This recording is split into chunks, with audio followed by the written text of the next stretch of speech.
Halo, selamat kembali dalam renungan harian kita. Pada hari ini saya akan membawakan pelajaran yang bertajuk Bukankah sudah tiba masanya untuk membuka pintu? Pelajaran ini ditulis oleh Roxy Saint Clair. Jadi saya ingin bacakan ayat Alkitab kita yang terdapat dalam Wahyu 3:20 merupakan ayat renungan kita pada hari ini. Lihat, aku berdiri di muka pintu dan mengetuk. Sekiranya ada orang yang mendengar suaraku dan membukakan pintu, aku akan masuk mendapatkannya dan aku makan bersama-sama dengan dia, dan dia akan bersama-sama dengan aku. Penulis pelajaran kita pada hari ini merupakan seorang yang sangat kuat bekerja dan sangat sibuk.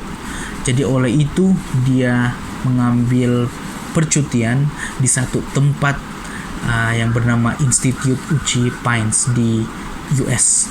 Tempat ini adalah lifestyle center, dan lifestyle center mengajar orang untuk punya kesehatan yang lebih baik melalui pemakanan, exercise, dan rutin harian, dan banyak lagi. Jadi dia katakan kehidupan dia ini adalah kehidupan yang tidak seimbang, dan kehidupan yang tidak seimbang ini dimaksudkan sebab dia ada dia melakukan dua kerja, dan dia terburu-buru untuk makan, dia mengambil snack mengikut gerak hati, dia bekerja sehingga lewat malam dan tidak punya masa untuk Tuhan. Jadi akibat daripada semua itu rutin harian dia punya kesehatan juga terganggu, di mana kandungan gula dalam darah dan kolesterol dia meningkat. Dan yang paling teruk di sini dia katakan dia menghidapi anemia.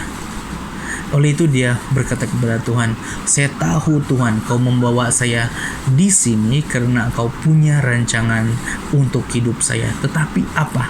Jadi mari kita lihat apa rutin harian yang dilakukan oleh Roxy di Institute Uchi Pines ini. Jadi dia katakan tujuan dia datang ke sana hanyalah untuk bercuti, bukan untuk melakukan kerja-kerja lain, tapi dia mendapati diri dia di sana terikat pada satu jadwal. Tapi jadwal ini lebih seimbang. Dia katakan ini rutin harian dia. Pada pukul 6 pagi dia akan ada kebaktian pribadi sendiri, dan selepas itu dia mengambil sarapan yang sehat dan dia akan bekerja di ladang. Jadi apabila dia bekerja di ladang, dia berpeluh dan dia tidak seperti pekerjaan dia yang selalu. Jadi dia bekerja dalam, dia berpeluh, dan sebelum pukul 1 tengah hari dia harus memungut dan menjual hasil ladangnya. Jadi pada waktu tengah hari ini rutin harian dia. Dia akan belajar dan mendengar audio tentang tekanan. Dan dia juga akan belajar tentang apa yang dia perlukan untuk ada gaya hidup yang sehat.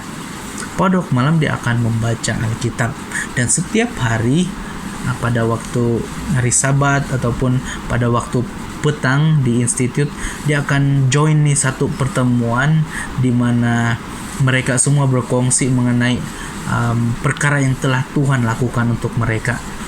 Jadi selepas 7 minggu berlalu, ini yang terjadi kepada dia.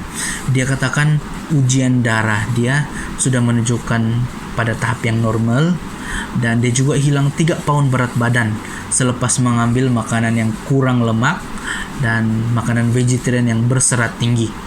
Dan dia rasa sangat hebat, sangat senang tentang itu. Jadi di sini dia sadar bahwa dia adalah seorang yang gila kerja, dan untuk mengobati seorang yang gila kerja ini adalah dengan punya jadwal yang seimbang. Jadi dia katakan kita perlu ada masa untuk Tuhan, masa untuk bekerja, masa untuk belajar, masa untuk bersahabat dengan orang lain, dan masa untuk tidur ataupun rehat. Dan kita juga perlu menjaga pemakanan kita. Jadi dia katakan apa yang paling penting di sini, dia menemui kembali Bapa di sorga, dan dia tahu bahwa Tuhan mengetuk pintu dia sepanjang masa, tapi dia terlalu sibuk untuk membukanya. Jadi sekarang pintu ini sudah dibukakan bagi dia, dan dia sangat gembira serta menikmati kehadiran Tuhan di dalam kehidupan dia. Jadi untuk aplikasi dalam kehidupan kita, lihat apa situasi yang terjadi pada masa ini. Lihat apa di sekeliling Anda dan lihat apa yang Anda sedang alami dan apa yang Anda sedang rasakan.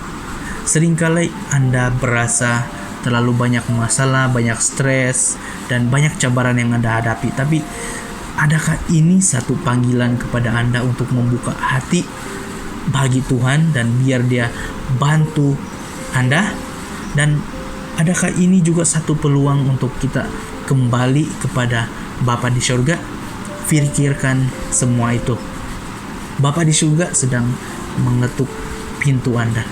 Bukankah sudah tiba masanya Anda membenarkan Dia masuk?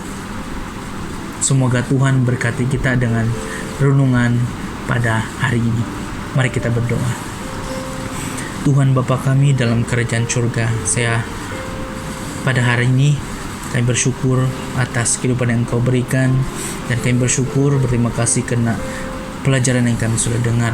Biarlah Engkau yang terus berada masuk dalam kehidupan kami, supaya kami punya kehidupan yang seimbang dan kami terus dekat kepada Tuhan, dan kami juga terus kenal dengan Engkau melalui kehadiran Tuhan di dalam kehidupan kami. Biarlah Engkau terus berkati kami satu persatu, dan biarlah Engkau yang pimpin kehidupan kami. Kami serahkan kehidupan ini dalam tangan-Mu. Semua ini kami berdoa hanya dalam nama Tuhan Yesus. Amin.